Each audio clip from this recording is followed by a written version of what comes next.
Bom, vamos falar então de aritmética de ponto flutuante, tá?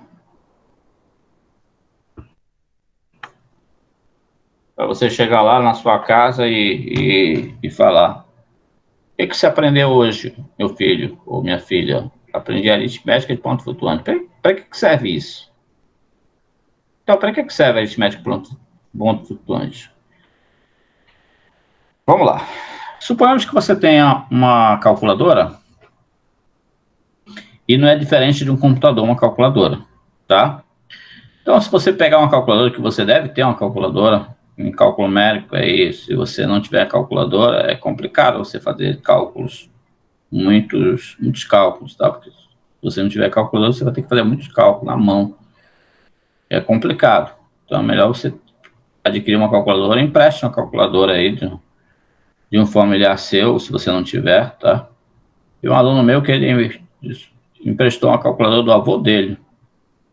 Rapaz, toda vez que ele batia na tecla lá da calculadora, fazia um barulho assim, né? Aqueles barulhos estrondosos, né? Mas funcionava. Olha que legal. Vamos lá, então. Continuando. Então, uma calculadora, ela é limitada na sua memória e, portanto, quando você vai olhar para o display, você vai perceber uma sequência de números que comporta ali plenamente a quantitativo de dígitos. Por exemplo, tem calculadora que tem 10 dígitos que aparecem ali na sua calculadora. Temos que tem 11, tá?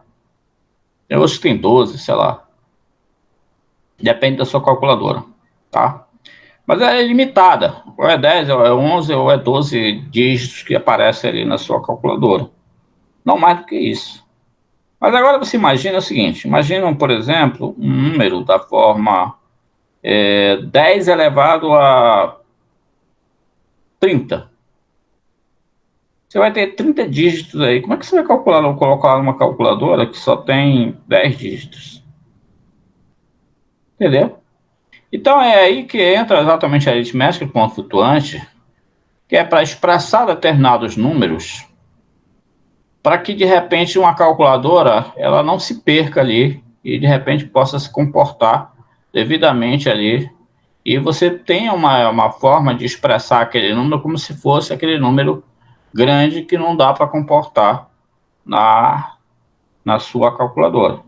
É para isso que serve a aritmética de ponto flutuante, tá?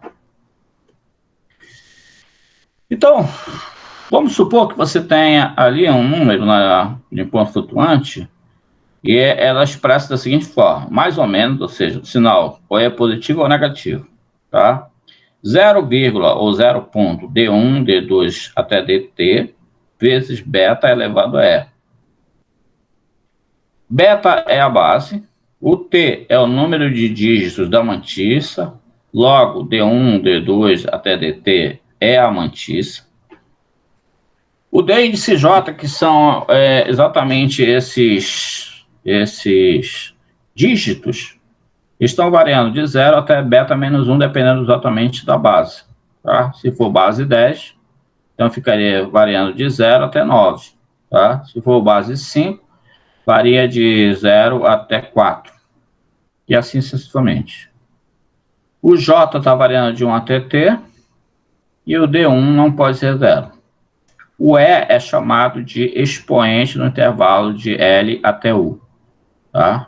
L é lower e U é upper, o menor e o maior. Então, bora ver como é que é isso, tá? Tá aí, um exemplo, pronto. Uma máquina que opera num sistema decimal, ou seja, a base é 10, o número de dígitos da mantissa, ou seja, a memória ou mesmo os dígitos que vão aparecer lá no seu visor da sua calculadora tem apenas 3 dígitos. E o expoente pertence ao intervalo de menos 5 até 5. Então, antes de vocês perguntem o que é upper e o que é lower, o lower que é menos 5, que é o menor, e o upper é o maior, que é 5. Tá? Então, é de menos 5 até mais 5. Então, os números representados na forma serão o seguinte, seriam mais ou menos 0,D1, D2 e D3 É por que D3? Porque são apenas 3 dígitos de mantice.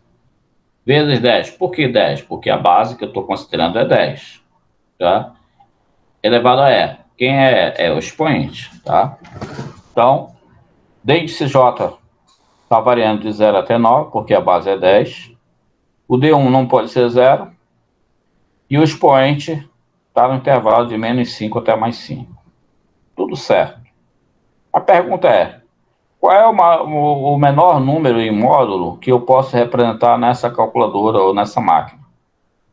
Então, o menor seria, na realidade, 0,100 vezes 10 elevado a menos 5. O menor valor que eu tenho aí é 0. E, portanto, ficaria, então, 0,100 vezes 10 elevado a menos 5, porque menos 5 é o menor. O valor que eu tenho aí nessa calculadora. Portanto, se eu fizer as contas, 0,1 é 10 elevado a menos 1 vezes 10 elevado a menos 5, dá 10 elevado a menos 6.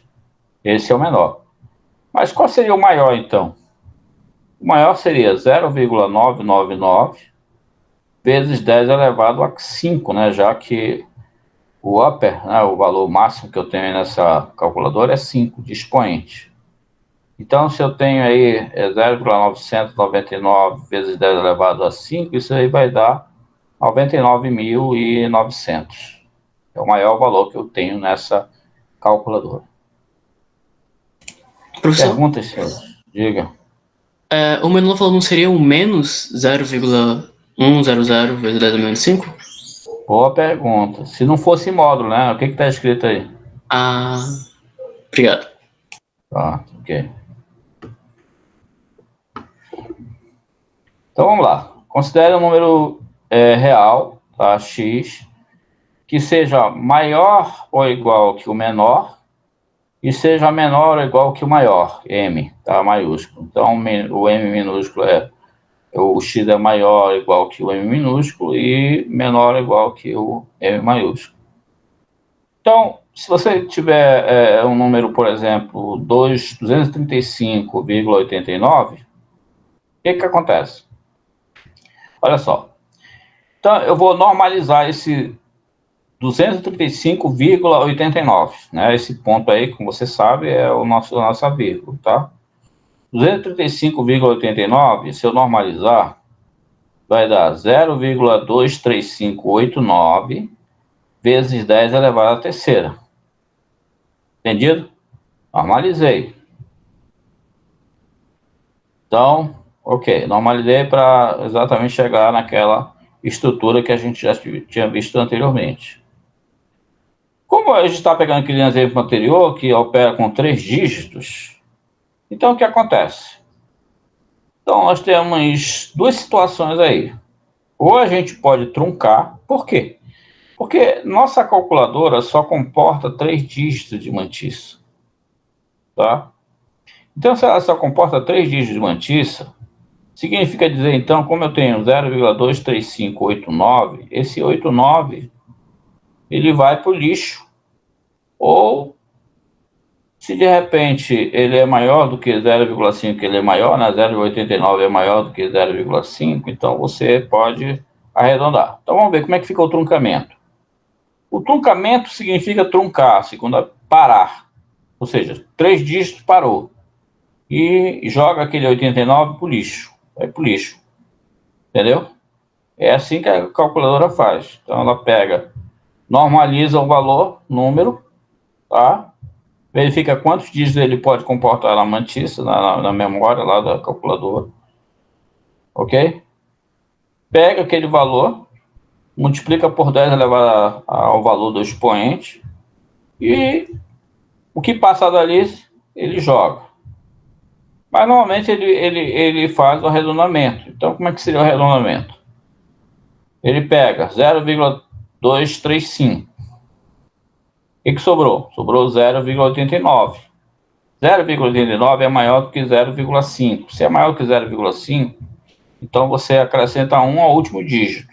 Ou seja, então no arredondamento vai ficar 0,236 vezes 10 a terceira, arredondando. Mas você pergunta, mas se fosse 31, ou 41, né? Então, como é menor do que 0,5, menor ou igual que 0,5, né? 0,41 ou 31, 0,31 é menor do que 0,5, então o arredondamento fica igual ao truncamento, tá? Se fosse esse valor. Mas pode ter também problema de underflow, né? O que é underflow? É quando o x é menor ou igual que o menor. Por exemplo, naquele nosso exemplo passado, se nós observarmos, cadê?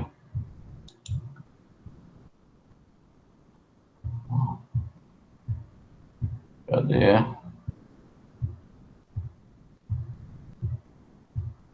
Aqui. Nós estamos considerando que o expoente está entre menos 5 a mais 5 e que nós temos 3 dígitos de mantice. Ok. Então, observe que o expoente aqui, ó, ele está entre menos 5 e mais 5, ou seja, o menor valor que eu tenho aqui é menos 5 e o maior valor que eu tenho aqui é 5. Então, ou seja, se eu tiver um valor menor do que menos 5, a calculadora também não vai aceitar. Por quê? Porque ela está no intervalo, o expoente está no intervalo de menos 5 até mais 5. Então, vai dar um problema de quê? De underflow, tá? Underflow quando... Ó, aqui, tá vendo aqui, ó? 0,267. Aqui, 3 dígitos de mantice está ok. Mas, por outro lado, quando você olha que vezes 10 elevado a menos 7 é menor do que menos 5, dado que o nosso exemplo aqui, nós estamos considerando que é de menos 5 até mais 5. Então, menos 7 está fora, e, portanto, vai dar um problema de underflow. Se o módulo de X for maior ou igual que M, que é o maior, vai dar outro problema, que é chamado de overflow. Overflow. O que é isso? Vamos pegar um exemplo aqui. 0,739, 3 dígitos de mantice, tá tudo bem. Multiplicado por 10 elevado a 9. Aí não tá tudo bem, né? Porque o maior valor que eu encontro aqui nessa calculadora é 5, tá? É 5. Então, quando eu pego 9, por exemplo, tá fora. Aí a calculadora vai ficar doida, não vai conseguir expressar esse valor lá, porque o maior expoente que ele tem é exatamente 9, vai dar um problema de overflow. Aí vai dar um erro, né? Aparece às vezes um erro na sua calculadora. Exatamente, também um desses problemas é esse. Muito bem. Vamos lá, vê aqui um exemplo. Pronto. Pegue seu papel aí. Já pegaram o papel? Tá? Se quiser, empreste um papel aqui. Tá? Presta aí, Stephanie, papel para o pessoal que não tem. Já? Todo mundo com papel, caneta, lápis? Já, professor. Isso. Já, professor. Muito bem, muito bem. Então vamos lá. Peguem aí. 1,25. Normalizem. Primeiro normalizar. 1,25. Já? Deu o quê? 0, professor, rapidinho. O nosso expoente ele sempre vai estar no intervalo que o número é igual, com tipo menor, menos 4 e 4. Não. Primeiro ele pode variar com o menor? Não, primeiro você vai normalizar. Isso não tem nada a ver com o que o problema está dizendo lá. Tá? Não, mas não é pergunta do problema, não. É sobre o expoente mesmo, só uma dúvida. Não, isso depende da calculadora que você está usando, o Stephanie. Depende da calculadora, depende da máquina. Aqui nesse caso, a máquina está dizendo o seguinte: o que essa máquina está dizendo para ti? Está dizendo que a base é 10, tá bom? Que o número de dígitos da mantice, ou seja, lá da memória da tua calculadora ou do teu computador, só tem apenas 3 dígitos que você consegue visualizar, tá? E está dizendo que o expoente está no intervalo de menos 4 até mais 4, ok? É isso aqui que você vai olhar exatamente para a máquina, tá? O que a máquina está fazendo? O que ela faz? Ela faz isso aqui. Ela não sai dessa situação aqui. Não, professor, eu queria que eu tivesse 4 dígitos. Não vai conseguir, tá? Porque nessa máquina aqui, ela só comporta 3 dígitos de mantice. Bom? Então vamos lá, vamos começar primeiro normalizando. Normalizar não quer dizer nada ainda, tá? Normalizar você não vai olhar aí o quantitativo de nada disso, não vai olhar nada. Só normalizar é só mesmo colocar naquela expressão, 0, alguma coisa vezes 10 elevado a alguma coisa, tá? É só isso que eu quero que você faça. Então faça, primeiro de 1,25. Então vai dar o quê? 0,125, não é isso? Vezes 10 elevado a 1. Correto? Pegaram aí? Sim. Sim. Agora Sim. normalizem agora logo 10,053. Como é que fica? Vai ficar 0,10053 vezes 10 elevado ao quadrado. É isso a normalização? Normalizar. Não vai olhar ainda para a máquina ainda não. Nós estamos normalizando. Nós não estamos olhando para a máquina ainda. É só para normalizar. Menos 253,15, normalizando, como é que fica? Fica menos 0,25315 vezes 10 da terceira. Já? Normalizar. E normalizem 2,71828. Vai ficar o quê? 0,271.828 vezes 10 elevado a 1. Já? Normalize agora. Já, ok. Normalize agora 0,000002. Como é que fica?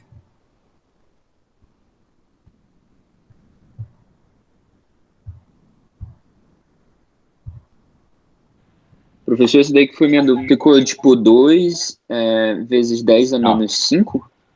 Oh, Fica desculpa, 0, perdão. 0,2 vezes 10 a menos 5? menos 5, deixa eu ver quantas casas mais tem. 1, 2, 3, 4, 5, né? 5 casas mais, exato. Menos 5. Beleza. Menos 5. E 81,72,35,89. Como é que fica? 0,81,72,35 vezes 10 elevado a sexta. Aí é 6, né? Sexta potência. Aí é 6. Bom, já feita essa normalização, agora vamos tratar do truncamento e do arredondamento. Agora sim, agora vamos olhar para a máquina, tá? Quando você for truncar ou for arredondar, você tem que olhar para a máquina. Só fazer a normalização, você não está olhando para a máquina. Normalizar não é olhar para a máquina. Agora, quando você for truncar ou arredondar, aí sim, aí você tem que olhar para a máquina. Então, o que você tem que olhar para a máquina? Primeiro que a base é 10, está tudo bem, todo mundo tá legal, né? Que nós temos 3 dígitos de mantiça e que o expoente pertence de menos 4 até mais 4, tá?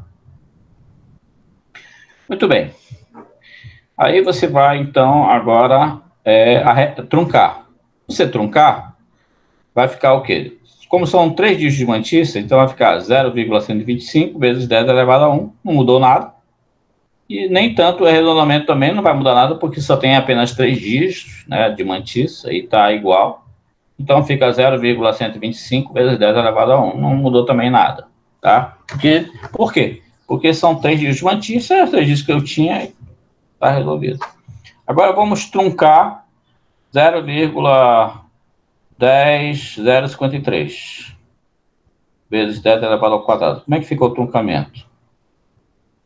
0,100, né? 0,100 vezes 10 elevado ao quadrado, truncamento. E o arredondamento? Aí você olha lá o final, né? 0,53, que é o que estava lá sobrando lá, que vai para o lixo, né? Ou ia para o lixo, 0,53 é maior que 0,5. Então, vai ficar o quê? 0,101 vezes 10 elevado ao quadrado.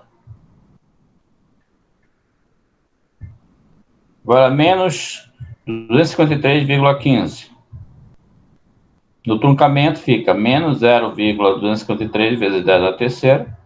E no arredondamento, né, como aquele valor lá 0,15 é menor do que 0,5, então o arredondamento coincide com o truncamento, que é menos 0,253 vezes 10 à terceira. O outro, né, vai ficar, no truncamento fica 0,271 vezes 10 elevado a 1, e no arredondamento dá 0,272 vezes 10 elevado a 1. O 0,00002 vai dar um problema de underflow, né, porque o expoente lá, menos 5, é menor do que menos 4. E o outro vai dar problema de underflow, por quê? Porque o expoente que vai dar ali é maior do que 4, né? Vai dar 6 ali. E aí, portanto, você tem problema de overflow. Muito bem. Vamos, então, passar para erros, tá? Eu vou parar de gravar aqui e passar para a próxima. Parar de gravar. Professor, Diga, fale. só pode voltar no outro slide, por favor? Tá. Só para eu conferir aqui uma coisa. Tá bom, obrigada. Já. Tá? Já. Tudo bem. Depois eu vou disponibilizar também, vou colocar essas apresentações lá no Classroom, tá bom? Para vocês. Tá bom, obrigada. Tá, ok.